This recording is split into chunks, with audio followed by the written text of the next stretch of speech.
Hey Cowboys Nation, let's talk about the Dallas Cowboys roster and what really matters as we head into the offseason. This is the time when the front office has to make tough decisions, not just about who to keep, but how to build depth, manage cap space, and position the team for long-term success. And yes, I know we all love to dream about big-name signings and splashy moves, but the truth is that most of the work happens in the details. The contracts, the draft picks, the futures deals, and the kind of players you bring in to compete for roster spots. So if you're looking for a clear picture of where the Cowboys stand right now, this is where we start. Let's begin with the quarterback situation.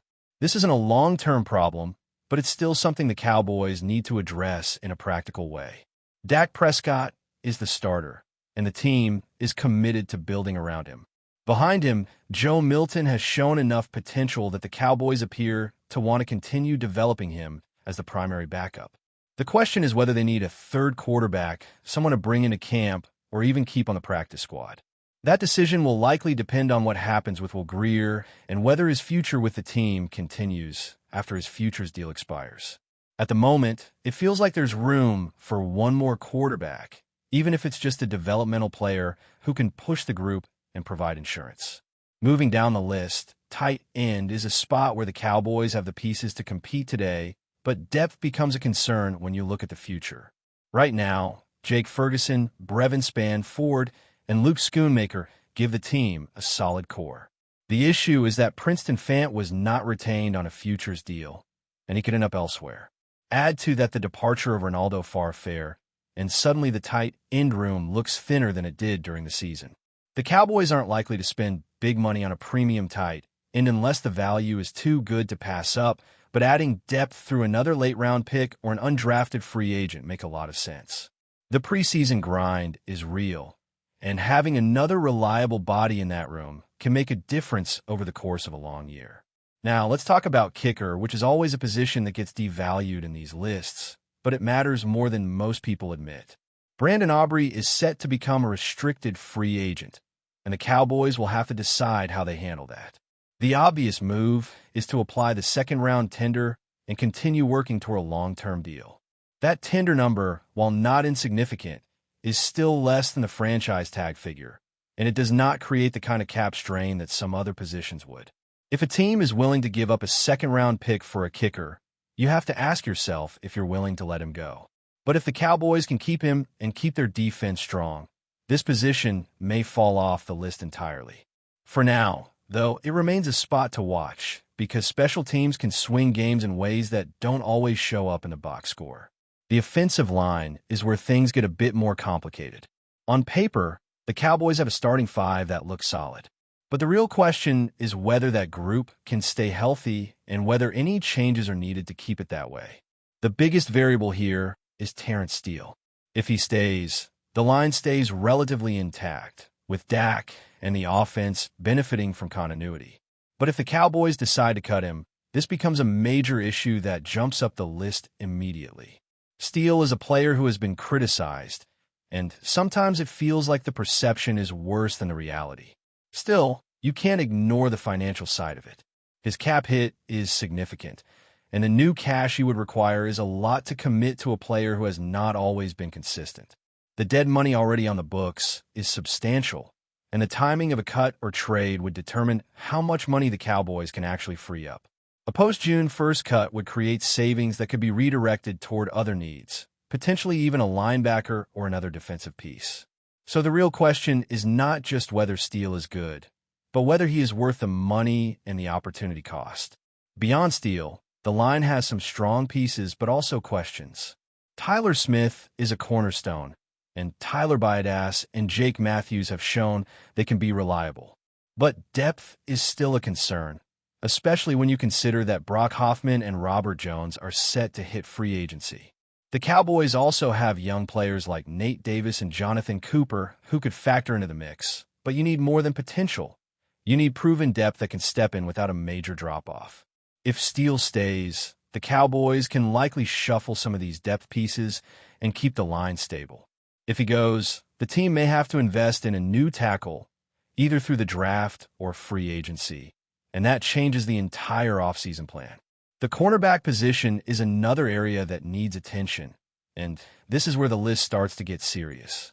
Right now, the Cowboys have some players under contract, but there are also health concerns and a lack of true top-end talent. Dante Banks is a player who can be effective when healthy, but staying on the field has been an issue. Trayvon Diggs is not a guaranteed lock to return, and even if he does, the secondary still needs reinforcement. The Cowboys have some young corners like Darren Bland and Stephon Gilmore, but the overall depth and consistency are not where they need to be for a defense that is expected to improve. Even if the Cowboys bring back the players they want, it still feels like adding a starter-level corner should be a priority, especially if they want to build a defense that can compete in the postseason. And that brings us to the most important point. The Cowboys' defense is not just missing pieces. It is missing identity. The front office is invested heavily in coaching changes and defensive strategies, but the roster itself needs upgrades. The cornerback room is a part of that, but it is far from the only part. You can talk about drafting, you can talk about free agency, but at the end of the day, the Cowboys need players who can make plays consistently and create pressure on opposing quarterbacks. If they can do that, then the entire defense can shift from being a liability to being a strength. If they do not, the Cowboys will continue to rely on their offense to win games. And that is a risky approach in a league where defensive play is often the difference in the postseason. Now that we've walked through the quarterback, tight end, kicker, offensive line, and cornerback situations, it's time to dive deeper into the real heart of the Cowboys' offseason puzzle, the defense. This is where the roster truly needs a reset, and the moves made in the coming months will determine whether Dallas can finally become a team that can win in the playoffs without needing to rely on offensive fireworks every single week. The Cowboys have to start thinking like a defense-first team, not just a team that hopes the offense can outscore opponents. Let's begin with the wide receiver situation, because it is tied directly to how the Cowboys approach the rest of the roster. Wide receiver is not a pressing need right now in terms of talent, but it is a position that is going to be impacted by contracts and cap decisions. CeeDee Lamb is locked in as the top guy, and he was one of the few players who truly made the season worth watching when the defense was struggling. Beyond Lamb, you have Michael Gallup, who has shown he can be a reliable contributor when healthy, and Jalen Tolbert, who has the potential to be a consistent option if he can continue to develop. The question becomes, what happens when you start paying your core pieces?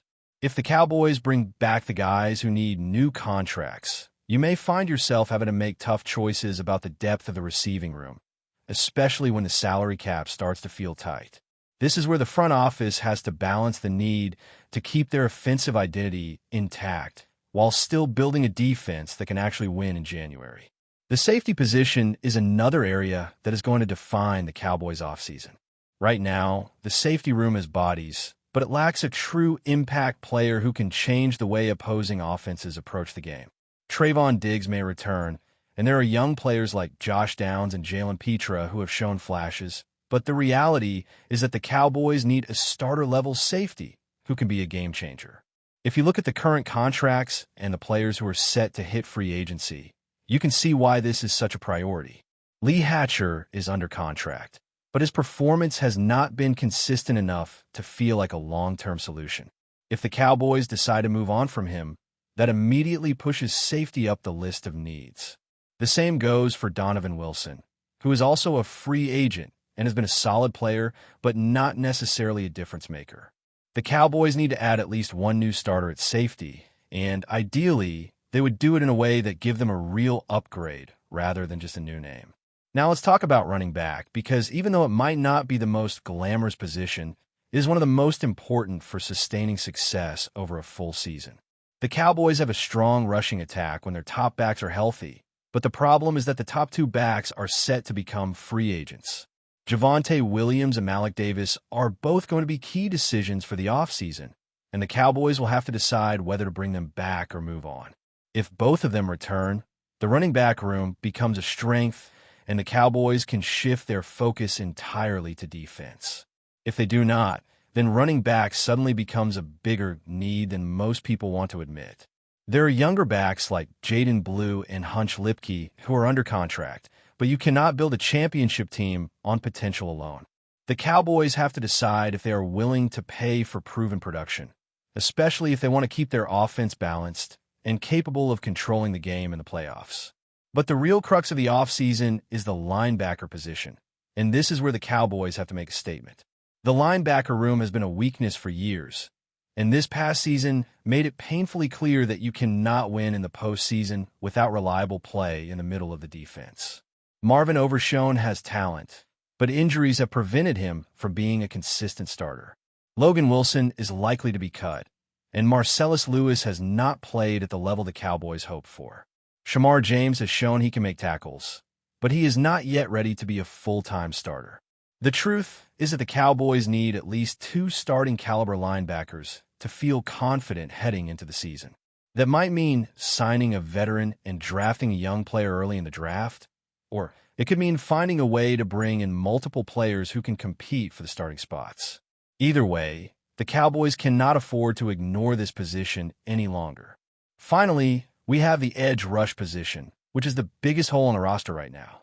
The Cowboys currently have only 3 pass rushers under contract, and that is simply not enough for a team that wants to compete at the highest level. The pass rush was inconsistent all season, and that put even more pressure on a defense that was already struggling. The Cowboys need to either re-sign their existing edge players or go out and acquire new pieces, because right now, the room lacks depth and impact. Bringing back a player like DeMarcus Lawrence would provide stability, but even then, you need more than just 1 or 2 names. You need a full group that can rotate, stay healthy, and generate pressure consistently. The Cowboys need at least 4 edge players, including backups who can step in without a drop-off. That might mean investing in free agency, it might mean drafting early, or it could mean a combination of both. But one thing is clear. The edge rush is a major area that cannot be ignored if the Cowboys want to improve their defense. In the end, the Cowboys' offseason will be defined by how they balance their roster and build for the future. They have the offensive talent to compete, but they cannot keep relying on the offense alone. The defense needs reinforcements at multiple positions, and the front office has to decide where to allocate resources. If they can bring back their key offensive players and still find a way to add impact defenders, then the Cowboys will be in a strong position. But if they have to choose between keeping their offensive stars and building a defense, then this offseason could be a turning point for the franchise. It will be interesting to see how the Cowboys approach free agency and the draft, and whether they can finally address the defensive issues that have held them back for so long. But before we continue, don't forget to subscribe to our channel and give this video a like. Your support helps us keep bringing you the latest updates on the Dallas Cowboys. Feel free to share your thoughts on the news in the comments as well. A cloud seems to hang over the Dallas Cowboys, and whispers of unrest are growing louder. Head coach Brian Schottenheimer appeared visibly subdued during a recent press conference, his usual composure replaced by a weariness that did not go unnoticed. "We know what's at stake," he admitted to reporters, a statement that, while vague, has ignited a storm of speculation about the inner workings of the team. Observers say the atmosphere around the Cowboys has taken on a rare intensity, a tension that goes beyond the usual pregame nerves. Insiders hint that the locker room may be fractured, with players and staff reportedly sensing the pressure that has begun to seep into every corner of the organization. Schottenheimer's demeanor, marked by heavy pauses and a lack of the confident energy he has historically projected, has only fueled rumors that the Cowboys are at a crossroads. Analysts and fans alike are asking whether this is merely the pressure of expectations or the sign of deeper trouble. Some point to subtle signals in his body language, noting the lack of eye contact and the solemn tone he maintained throughout the press briefing. "We know what's at stake" has since been dissected in media circles, with commentators suggesting it could indicate an awareness of internal tensions, pending organizational decisions, or even potential changes to the coaching staff. The speculation doesn't stop there. Betting insiders and sports columnists are debating whether the team's recent struggles on the field have seeped into the locker room culture, creating an environment where every meeting feels like a test. Players are reportedly responding in varying ways, some showing resilience, others perhaps quietly questioning the path forward. Meanwhile, fans have taken to social media to voice their concern, with many noting the unusual somberness of the press conference and wondering aloud if the Cowboys are facing a turning point that could define the season. While no official statements have confirmed any drastic changes, the undercurrent of anxiety is palpable. Schottenheimer's candid admission, brief as it was, seems to have opened the door to a wave of speculation. Is this just a tough week, or is the franchise quietly bracing for more significant decisions? The questions linger, with each press conference, practice session, and team meeting now scrutinized under the assumption that something larger may be brewing behind the scenes. For fans of Dallas, the looming uncertainty has transformed routine updates into tense events, where even a single comment can spark rumors of a shakeup that could reverberate far beyond the stadium walls. That's it for this update. If you enjoyed the video and want to keep receiving exclusive news about the Dallas Cowboys, please subscribe to our channel and give this video a like. We always look forward to your comments and opinions. See you in the next video.